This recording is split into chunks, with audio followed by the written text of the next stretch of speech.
Awesome. Awesome. Well, hello everybody who's checking out this video in the Facebook group. If you saw some of the technical difficulties that Hope and I had while we were trying to figure out the Facebook Live, we are recording this and then posting it at a later time so you guys can catch it later. But Hope, thank you so much for agreeing to do an interview and just to talk about your blog post as you were a contributor this week. And first of all, I just want to start with just an introduction. Can you let us know a little bit about yourself, who you are, and what you do?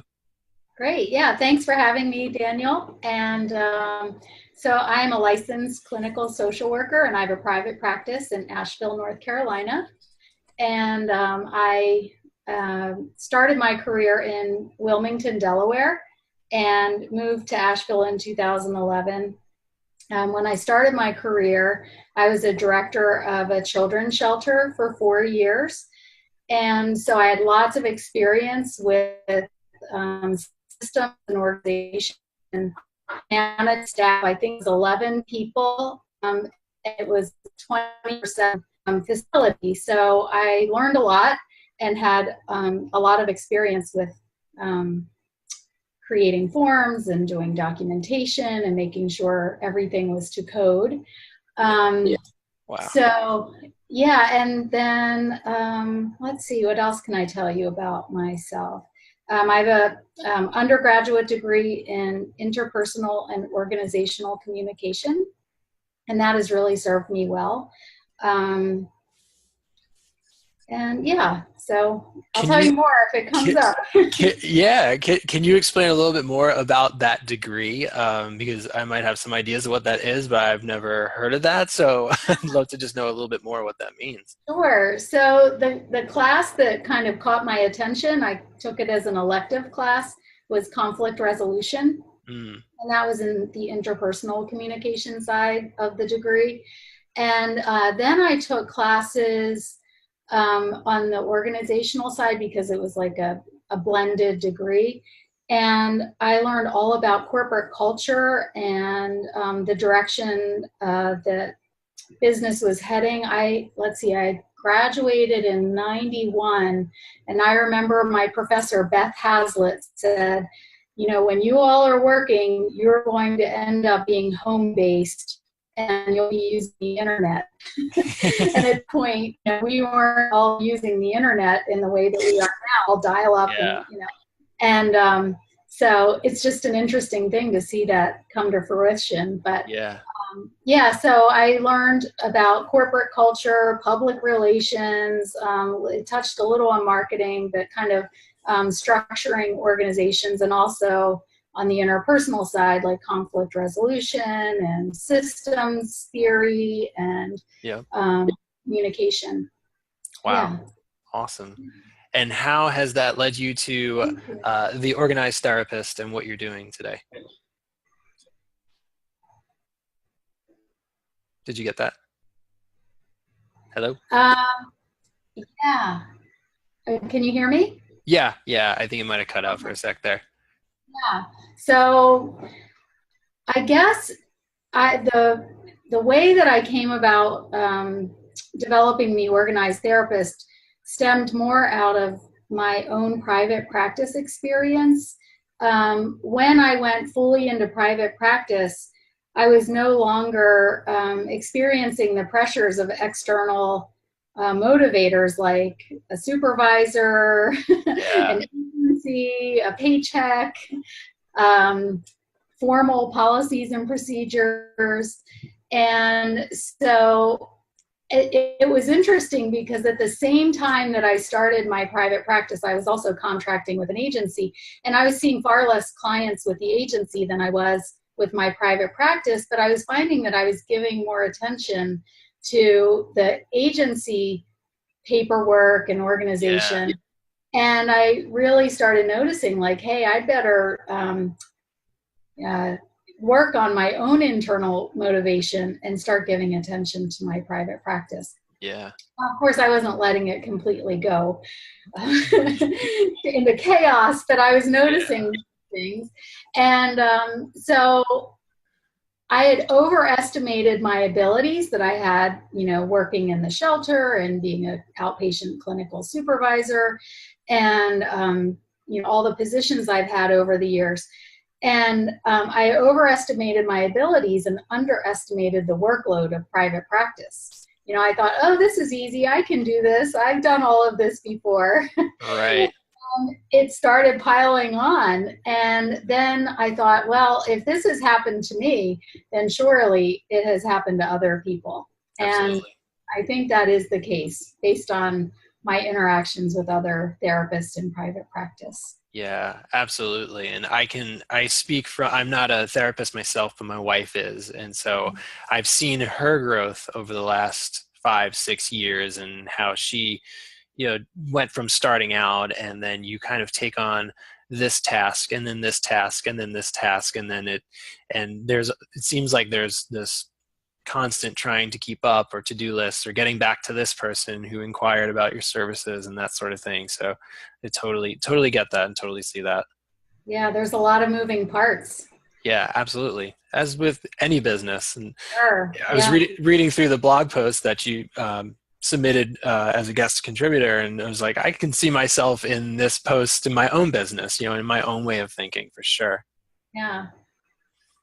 And can you expand a little bit upon, you mentioned this way of thinking, this circle back around.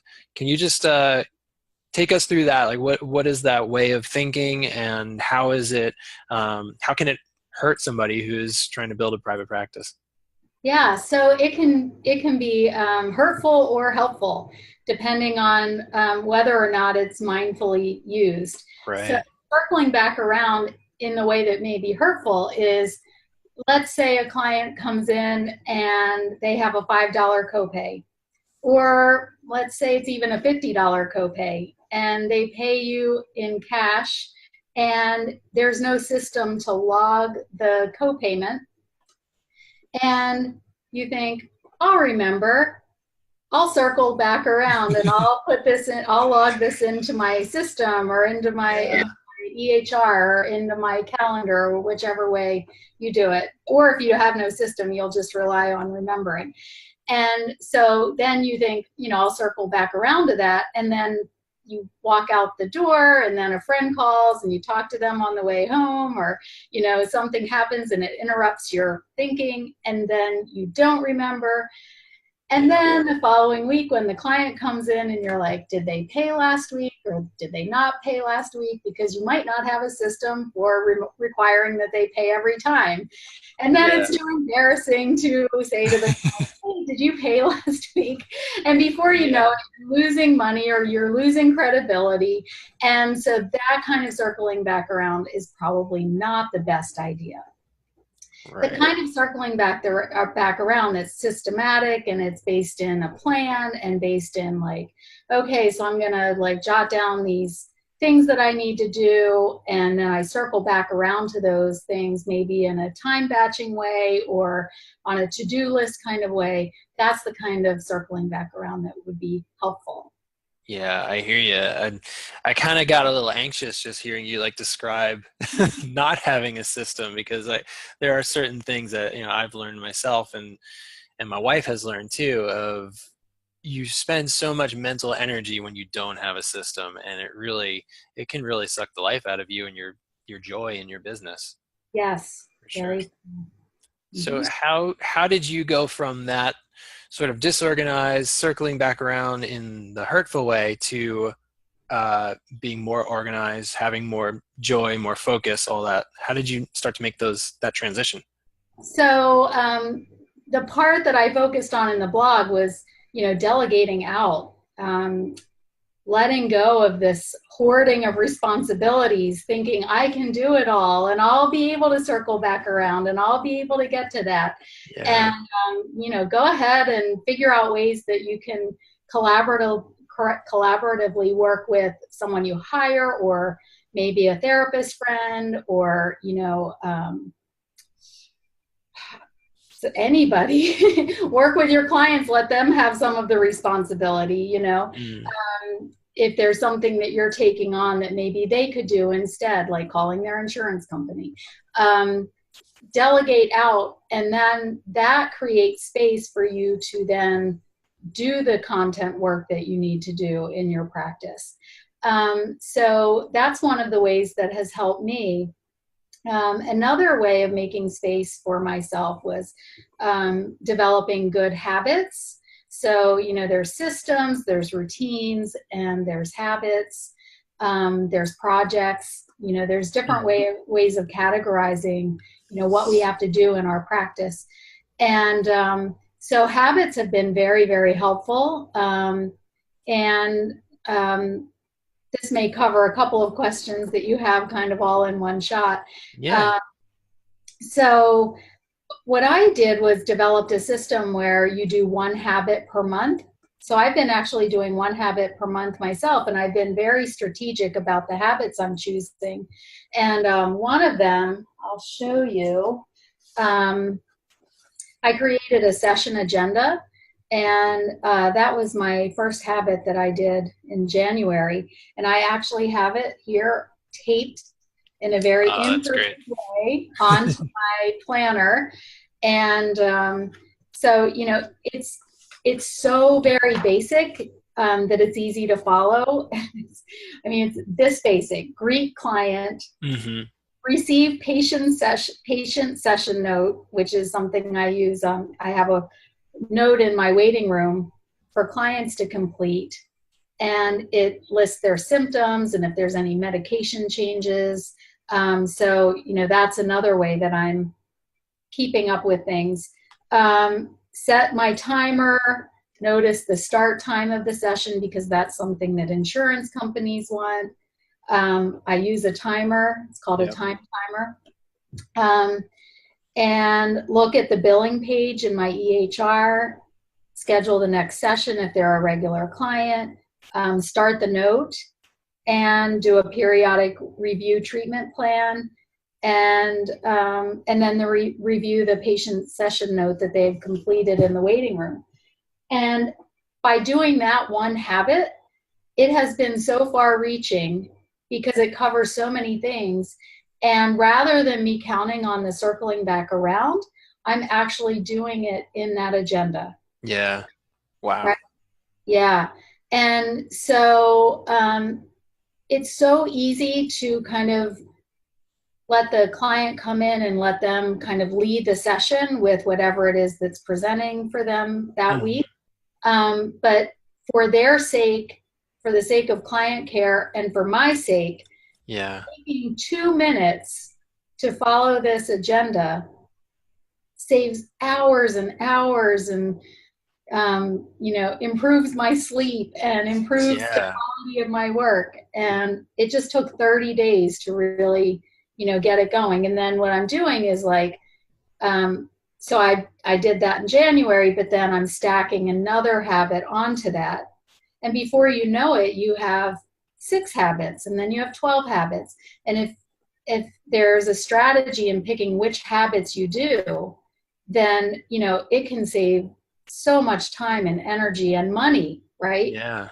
And quality of life and family time. Yeah. Wow.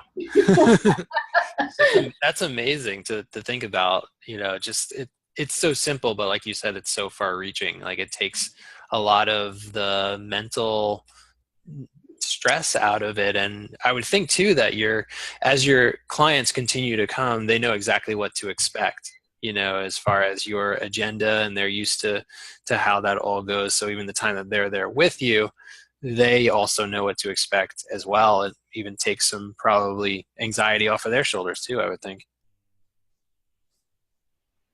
Right. Oh yeah. And they're appreciating the usefulness of it. And then we're also working on habits that they can develop for those who are living their lives that way. Right.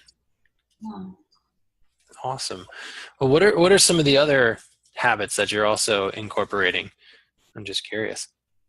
So doing notes in 24 hours, looking at my finances every day in a different way, like kind of working with my finances for 5 minutes, doing Wunderlist, Have you ever heard of Wunderlist? I have. I haven't used it, but I've heard of it. Oh, I just love it.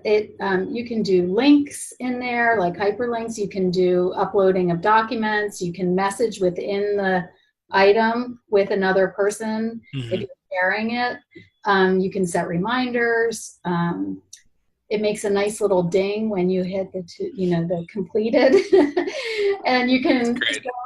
you can recycle the completed list, like if you're doing a grocery list, so that it pops back up in the incomplete. Mm. So anyway, I'm using Wunderlist, and that was one of my habits. So use Wunderlist for 5 minutes a day, and again, it's so far reaching because if you're in the habit of using a to-do list that you like, Hmm. um, then you're more likely to do your tasks, to be intimately involved with your tasks and responsibilities, rather than this idea of circling back around in the default way that Yeah. really doesn't work. Yeah. Remember to do that. It's so important. Yeah. Right. Yeah. That's awesome. Well, what if somebody is in sort of that, they're in that mode of circling back around, it's not working, they're feeling stressed out, they're starting to get burned out. What do you say is like step number one to start working towards this more empowered habit building flow? Right. So I would say two things. Step one would be pick a habit and strategically pick it to kind of address some of the most problematic issues that are really keeping you up at night, or sucking the time and space. Another thing, now I remember. The other thing that I would say is start now. Um, Yeah. now doing what you want to do so that whatever is undone, I hate using falling behind, and I'll be talking about that in the coming months, but um, rather than things, focusing on what isn't complete, um, before you know it, you'll be in the flow of doing things in the moment, and then you can make the incomplete tasks a project, and then Mm. you can tackle that in a systematic way. Right. Yeah, that's great. That's actually something that's been helpful for me. I have ideas all the time, or I think I've got to get to this thing, but it might not be the most important thing right now. So Right. I use Asana for Mhm. managing projects and tasks and stuff, and so I've got a whole project in there that's just a list of, call it my pile up zone, where it's just like Yeah. stuff piles up, and then I have a specific time each week that I kind of go in and say, okay, I can tackle that this week. Right. Yeah, so I created a form, that's an interesting thing.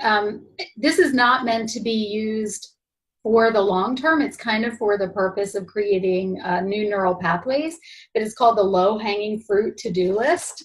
And I don't know if you can see it. I can see the ladder and the apples, but I can't see. Right. And Oh, then there on we this go. side, there's the Ah, okay. lines, Yep. right? So on the lines, you just kind of do a brain dump of your to-do list items. Mm-hmm. And then, so the low hanging fruit is at the bottom, and that's really easy to do. Then you have the harder to reach fruit, and then you have the, hard to reach fruit, and you have the ladder going up to that.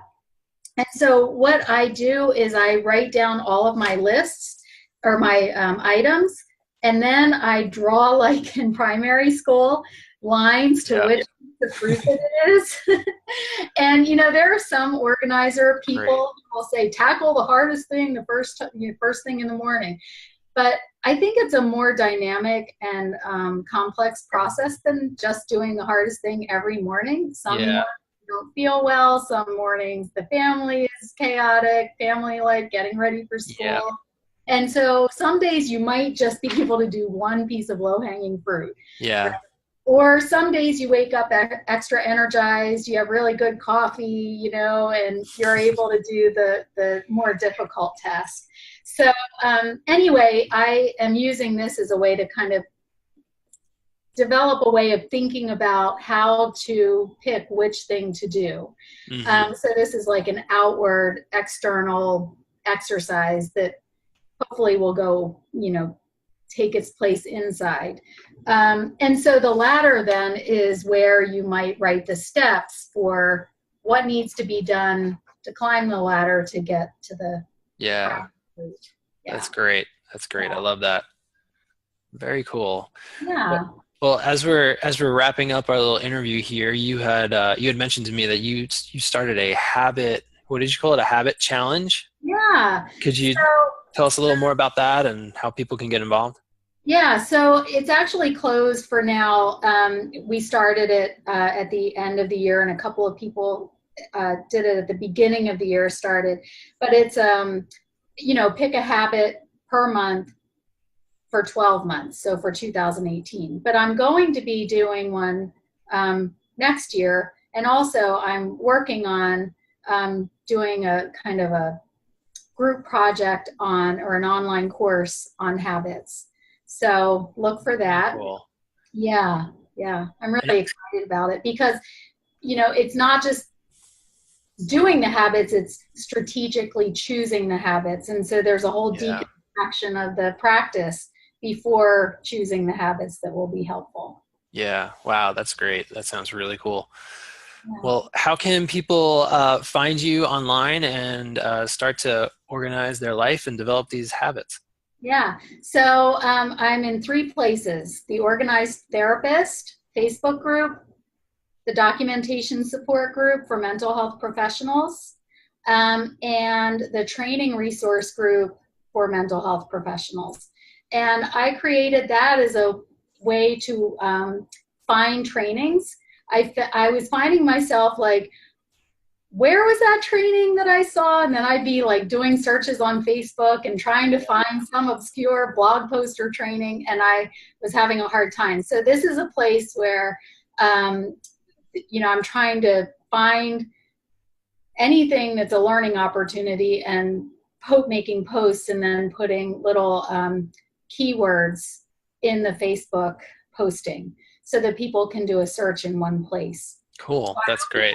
that, and of a training, just send me a post. Well, that's awesome. That's great. You're making lives and practices much easier for a lot of people. That's really cool.